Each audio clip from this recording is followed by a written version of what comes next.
நான் டெய்லி காலையில் பண்ணுற ஒரே தப்பு அடிக்கிற அலாரத்தை ஆஃப் பண்ணிட்டு இன்னும் ஒரு 5 நிமிஷம் மட்டும் தூங்கிக்கலாம் அப்படின்னு நினைக்கிறேன் பாருங்க. அதுதான் ஏன்னா அந்த 5 நிமிஷம் 2 மணி நேரம் ஆகி போயிருது. இன்னைக்கு இதெல்லாம் பண்ணணும் அப்படின்னு பிளான் பண்ணி வச்சிருக்கிறது நடக்க மாட்டேங்குது. என்ன பண்ணுறது, ஃபர்ஸ்ட் நம்ம அதை மாற்றிக்கிறோம்னு நினைக்கிறேன். எந்திரிச்சதுமே ஒன் சைடு சாதம் வச்சுட்டு நேற்று சண்டே நல்லா ஸ்பெஷலாக சாப்பிட்டாச்சு. அதனால இன்னைக்கு காலையில் ரசம் வச்சாச்சு. நேற்றுக்குள்ள இந்த வீடியோக்கு கீழே லிங்க் கொடுத்துருக்கேன், மறக்காம பாருங்க. காலையில் பழைய வெஞ்சர் இருந்தது, அதை ஹீட் பண்ணி செல்வா சாப்பிட்டுட்டா. அதிக சாப்பாடு கொடுத்து விடலாம் அப்படின்னு உருளைக்கிழங்கு தான் ரெடி பண்ணிட்டு இருந்தேன். உருளைக்கிழங்கு வேகிறதுக்குள்ளே செல்வாக்கு ட்ரிப் வந்துருச்சு. ஒரு 5 நிமிஷம் இருந்தால் ரெடி ஆகிருக்கும்.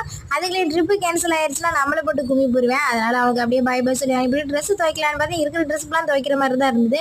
மொத்தமாக துவைச்சு நமக்கு நம்மளே ஆப்பு வைக்க வேணாம் அப்படின்னு கொஞ்சம் ட்ரெஸ்ஸை மட்டும் ஊற வச்சுட்டு அப்படியே நம்மளே சாப்பிட்டாச்சு. சரியான வெயிலோட வெயிலாக ஒரு வழியாக துவைச்சு காய போட்டாச்சு. ரொம்ப நாளைக்கு அப்புறம் என்னோட நிக்கியவும் துவைச்சு காய போட்டேன். என்ன சரியான தூசியாக இருந்தாங்க. அதனால இனி அடுத்த வேலையை பார்க்கலாமா. இன்னைக்கு நம்ம ஃபேமிலியில் ரொம்ப ஸ்பெஷலாக கார்த்திகா இமயரசி காதாம்பரி உங்களுக்கு இனிய பிறந்தநாள் நல்வாழ்த்துக்கள். Bye bye.